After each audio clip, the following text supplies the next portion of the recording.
आलेल्या माहितीनुसार लाडक्या बहिणींच्या खात्यामध्ये हप्ता वाटप होणार आहे लवकरच.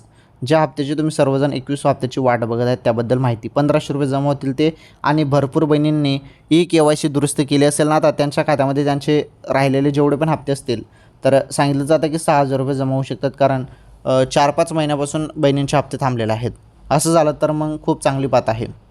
आता महत्त्वाचं मी तुम्हाला काय सांगत आहे लक्षपूर्वक ऐका.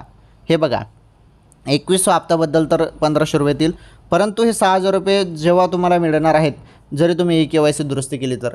कारण तुम्ही KYCमध्ये चूक केलेली आहे त्यामुळे तुमचे हप्ते थांबलेले आहेत. आता महत्त्वाची माहिती समजून घ्या. KYC दुरुस्तीबद्दल अत्यंत महत्त्वाची माहिती. आता हे बघा, लक्षपूर्वक ऐका बरं मी काय सांगत आहे. KYCमध्ये काय झालेलं आहे, भरपूर बहिणींना KYC चुकीची केली होती त्यामुळे पुन्हा त्यांना मुदत देण्यात आलं आहे. 30 एप्रिलपर्यंत तुम्ही मुदत तुम्हाला देण्यात आलं आहे. तुम्ही KYC दुरुस्ती करू शकता 30 एप्रिलपर्यंत.